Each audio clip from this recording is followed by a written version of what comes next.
The roots of Abraham.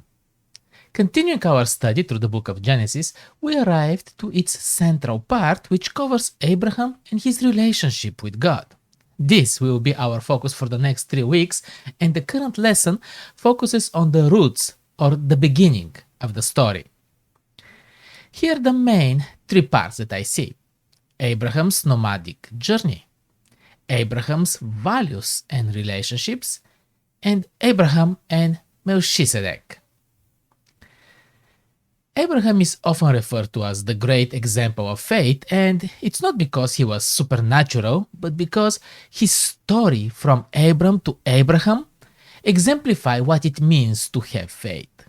It starts with an appeal to go, to follow God's voice. When you hear God talking to you, it's a special moment. How do you know that God is talking to you is a different subject, but for now we assume that you know. Key here though is, what do you do with what God asks you to do?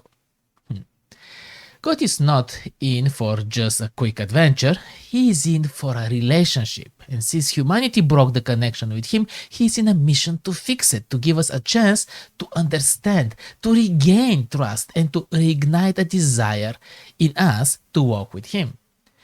So God's voice found ground in Abram, and to build a relationship, God wanted him to go out of Babylon. Isn't this interesting? Abraham was living in Babylonia.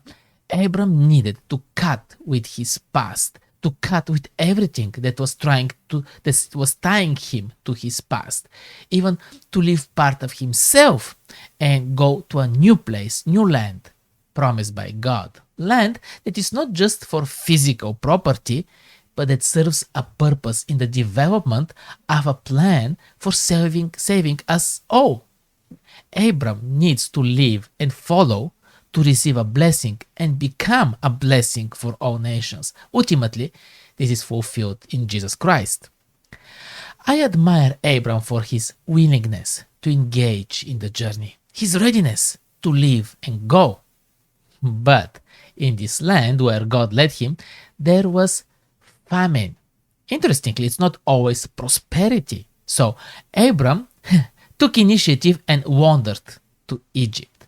He left Canaan to go to Egypt, where nature and natural resources made things easier and better. Egypt in the Bible became symbol for people taking charge, solving problems our way. This is big and serious temptation, and is part of our struggle with faith.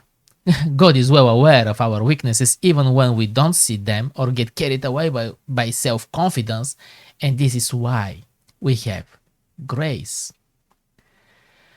After the unfortunate adventure to Egypt, Abram returns back to the promised land, and we see a different character and attitude. We are back to Abram who seeks and listens for guidance from God, and this reflects in his attitude toward people. When his nephew Lot came with an issue between their growing families and groups, Abram displayed generosity and kindness. He wasn't selfish, he didn't look to grab the better. The land was given to him by God, and he lets God lead. This is extremely important element in the relationship of faith that one realizes with God. To accept walking in the grace of God with faith and trust, things that look great in our eyes, maybe big factors for success and prosperity, can quickly turn into disasters, but while a walk with God can transform any place and situation into blessing. We also see a big war that ignited the region, but Abram stayed away from it. It was about ownership and power over the land. The land promised to Abram, but Abram doesn't get involved in this competition. The land was promised to him by God, and only he can give it to him. He only gets involved when he learns that Lot was taken prisoner. He takes a stand, he demonstrates integrity, courage, love, and care for an undeserving family, and he goes for a rescue. Abram testified about something different than what was driving everyone else. His relationship and walk with God was reflecting in his attitude and influence. Then, a bit like out of nowhere, we have a story, an encounter of Abram that may seem a bit strange and off place. He meets certain priest and gives him 10% of everything he had. But there are some very important lessons here. Melchizedek comes from a place that means peace. Interesting in the context of the war we just saw. In his name there is also reference to justice. He officiates wine and bread as a priest, and Abram returns 10% from what God has blessed him with. In this act, there is such fundamental expression of core values and understanding of life. It's a recognition of God as creator and sustainer of life versus the accent on our own efforts and merits. So, what will I take from this lesson? Hashtag lesson in one. The roots of Abraham. Where God's voice finds ground, it initiates a walk of faith, calling to leave what we are used to and embrace a journey of grace and faith.